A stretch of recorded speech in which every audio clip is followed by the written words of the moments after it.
Mesdames et messieurs, bonsoir. Cette image a fait le tour des réseaux sociaux et continue d'ailleurs d'en faire.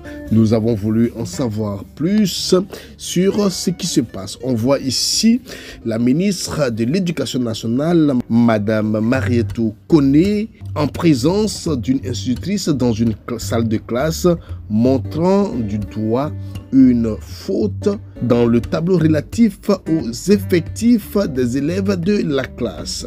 De quoi s'agit-il? Nous sommes allés sur les réseaux sociaux pour essayer de comprendre.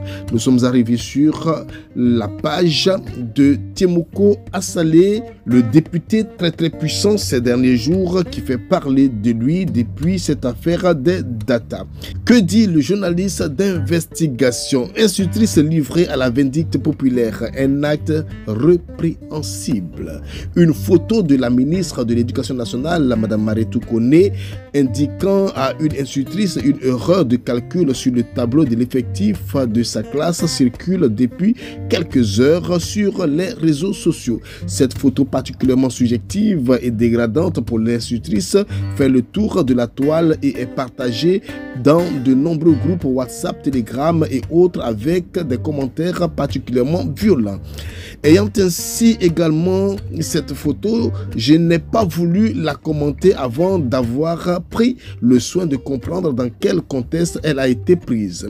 Pour ce faire, je suis entré en contact téléphonique avec Madame la ministre Marietou, laquelle m'a expliqué d'abord que ce n'est pas son service de communication qui a fait cette photo et par conséquent sa publication sur les réseaux sociaux ne provient pas du dit service de communication.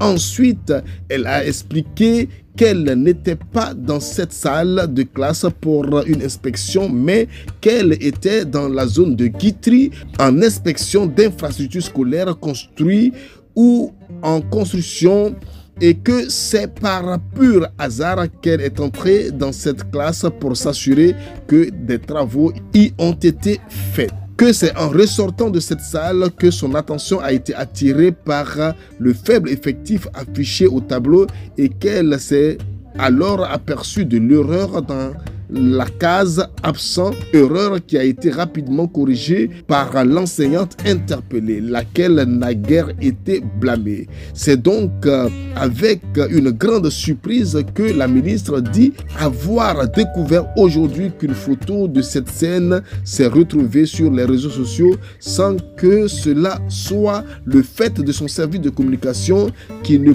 peut publier aucune photo d'elle sans qu'elle n'ait au préalable validé cette photo.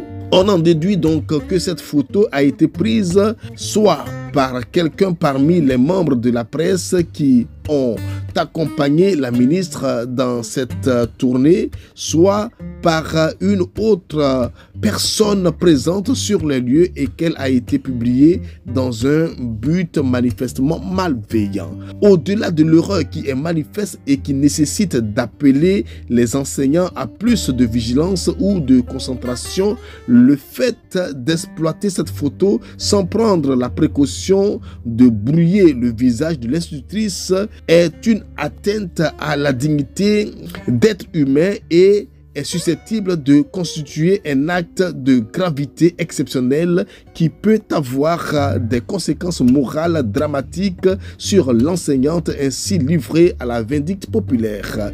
C'est le lieu d'appeler les uns et les autres à plus de responsabilité dans l'usage des réseaux sociaux et dans l'exploitation de l'image d'autrui. On peut se retrouver en prison pour ça. Cette institutrice qui sera l'objet de fragilité morale et de perte de confiance en elle-même pendant des mois est en droit de saisir la police scientifique afin de rechercher la première personne qui a publié cette photo pour qu'elle explique devant la justice les motivations de son acte. Si la ministre qui a découvert l'erreur n'a pris aucune sanction, il n'appartient pas à un individu à partir du moment où l'institutrice avait corrigé l'erreur et donc l'incident clos de la condamner à vie par la publication de sa photo en ne retenant que l'erreur non corrigée. La recherche du buzz à tous les prix peut déboucher sur des drames. Même quand la police arrête des braqueurs, on ne les montre pas à la télévision sans brouiller leur visage.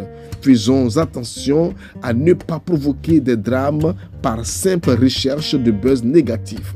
Je voudrais exprimer mon soutien à cette institutrice.